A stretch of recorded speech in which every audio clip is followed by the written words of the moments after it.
औज़ुबिल्लाहि मिनश्शैतानिर्रजीम बिस्मिल्लाहिर्रहमानिर्रहीम। अस्सलामु अलैकुम। माया मोहम्मद एजाज चांडियो तव्हां ॾिसी रहिया आहियो शाह जो रिसाले जी तशरीह। शाह साईं फरमाए थो त वहदहु ला शरीक लहू वाहे जे वियो कटे जे हाराई हंधि तुंहिंजो हियो पाणा चवंदे पियो बरे जाम जन्नत जो। सम्झाणियूं अल्लाह ताला हिकु आहे, संदसि ॿियो को मटिसानी ऐं शरीक कोन्हे। ख़ुदा खां सवाइ ॿियो को ख़ुदा नाहे। ए इंसान तूं उहो ई वॾो नफ़े वारो सौदो ख़रीद कर, इहा ई सीड़प कर। यादि रख तुंहिंजी कामयाबी ऐं नाकामीअ जो हंधि ऐं मुहाग जो मौजूदा जहानी आहे। कामयाबीअ जी सूरत में मलाइक ज़रूरु तोखे जन्नत में प्यालो भरे ॾींदा ऐं चवंदा त अची वठ ऐं पियो। प्यारा दोस्तो, इहो इन करे लाज़मी जन्नत बरहक़ आहे त उहो बि जन्नत में तॾहिं असां वेंदासीं जॾहिं असांजा अमाल सुठा हूंदा। दुनिया में शरीयत जा पाबंद रहिया हूंदासीं तॾहिं जन्नत जा असां हक़दार थींदासीं, न त असां जन्नत जा हक़दार नथा थी सघूं। छो त रब जी फर्मा बरदारी करणी आहे, हुकूकुल्लाह ऐं हुकूकुल इबाद जो ख़्यालु रखिणो आहे। तॾहिं वञी असीं जन्नत जा हक़दार थींदासीं ऐं तॾहिं असीं जन्नत में जन्नत जो प्यालो भरे पीअंदासीं। ऐं टे शेर में शाह साईं फरमाए थो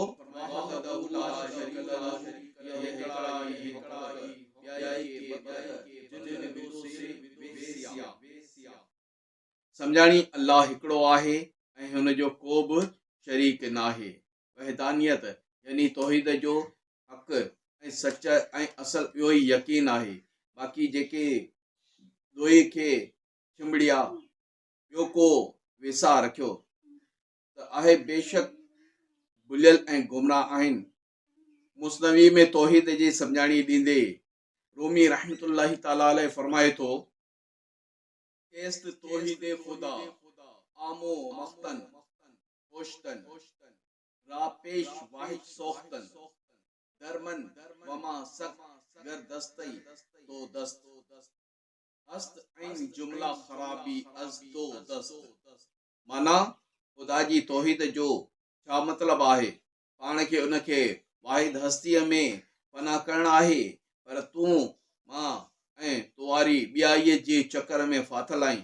मतिलबु त ख़ुदा उहा सारी ख़राबी ॿिनि वजूदनि पाण खे ज़ात खां अलॻि करण में आहे। यानी कि तोखे पंहिंजी ॿियाई हरदर्मीअ खे छॾिणो पवंदो ऐं तोखे वॾाई तकबर खां हिकिड़े पासे थियणो पवंदो। तॾहिं वञी तूं अलाह जो नेकबानू थींदे ऐं उन सां गॾोगॾु ऐं तूं उन जी वहदानियत ऐं तौहीद जो इक़रार कंदे त कामयाबु थींदे, न त न। वहदहु ला शरीक लहू ॿुध न ॿोड़ा के तो कने न सुआ घट अंदर घोड़ा ॻाड़ींदे घोड़ा जित शाहिद थींदा साम्हूं। सम्झाणी हू पाण अल्लाह ताला हिकु आहे, ॿियो को बि साणस बराबरि या मिट नाहे। ए ॿोड़ा, छा तो इहो हिकिड़ाईअ वारो आवाज़ या सॾु कोन ॿुधो? छा तो पंहिंजे अंदर मां अहिड़ी का ॻाल्हि न ॿुधी? अफ़सोस हिसाब वारे ॾींहुं जॾहिं तुंहिंजे साम्हूं गवाह अची बीहंदा, तॾहिं तूं ॿियो रोईंदे ऐं ॻोड़ा ॻाड़ींदे। लाज़मी क़यामत जो ख़ैज़ मंज़र हूंदो, हिसाब किताबनि जो ऐं अमालनि जो सिलसिलो हूंदो। उन टाइम ते असांखे रंजो मलाल थियण खां बहितर आहे त असीं हिन दुनिया में ई पंहिंजी तयारी करे वेठूं ताकी आख़िरत में सरख़रू थियूं ऐं बेशर वारे ॾींहुं असां खां अगरि हिसाब वरितो वञे असां उन मंझि सरख़रू थियूं। पंजे बैत में शाह साईं फरमाए थो वहदहु ला शरीक लहू जान तो चईं ईअं मंझ मोहम्मद कारणे नर तो मंझा नीअं ता तूं वञो कीअं नाई सिर ॿिए खे। सम्झाणी जॾहिं तूं ईअं चवीं थो त अल्लाह हिकिड़ो आहे ऐं उन जहिड़ो ॿियो को बि नाहे। इन हक़ीक़त ते ईमान आणी थो त पोइ तूं हज़रत मोहम्मद मुस्तफ़ा सल्लल्लाहु ताला अलैहि वसल्लम खे दिलि सचाईअ सां राह जो वसीलो ऐं वास्तो करे मञे, उनखे रिसालत जो इक़रार कर, उनखे रिसालत जो इक़रार कर ऐं आख़िरी नबी करे मञे, उनखां पोइ तूं ॿियनि जी आॾो कीअं थो पंहिंजो सर झुकाईं त तूं उनखे ई पंहिंजे छुटकारे जो सबबु ऐं कारण सम्झ। मुस्नवीअ में वरी हिन सिलसिले में मशहूर हदीस लोलाक लमा ख़लक़त अफ़लाक जो हवालो पिणु मिले थो, जीअं मुस्नवी रहमतुल्लाहि ताला अलैहि फरमाए थो, बा मोहम्मद बूद इश्क पाक हक़त पर इश्क और राय खुदा लो लाक कफ़त। माना हज़रत मोहम्मद मुस्तफ़ा सल्लल्लाहु ताला अलैहि वसल्लम सां अल्लाह जो इश्क जे करे चयईं, जेकॾहिं तूं हुन न हुजी त ही ज़मीन ऐं आसमान पैदा न करियां हा।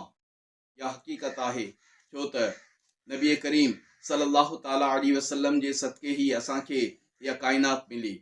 या असां बि जेकर हिन दुनिया में आया आहियूं त नबी पाक सल्लल्लाहु ताला अलैहि वसल्लम जे करे ख़लकिया विया आहियूं, ऐं जेकर नबी पाक सल्लल्लाहु ताला अलैहि वसल्लम जो वजूद हिन दुनिया में न हुजे हा त अॼु शायदि असां बि न हुजूं हा, हीअ ज़मीन बि न हुजे हा, इहा काइनात बि न हुजे हा, इहा ख़लक़त बि न हुजे हा, या मख़लूक़ात बि न हुजे हा। इहो रब जो अज़ीम इनाम असां गुनाहगारनि ते आहे त जंहिं असांखे आख़िरी नबी अता फ़रमायो ऐं असांखे आख़िरी नबीअ जो उम्मती करे फ़रमायो, जंहिं असांखे शऊर ॾिनो ऐं जंहिं असांखे हिन दुनिया में रहण करण जो दर्स ॾिनो, सबक़ ॾिनो, सम्झाणी ॾिनी। ऐं छो त अरब में हिन खां पहिरीं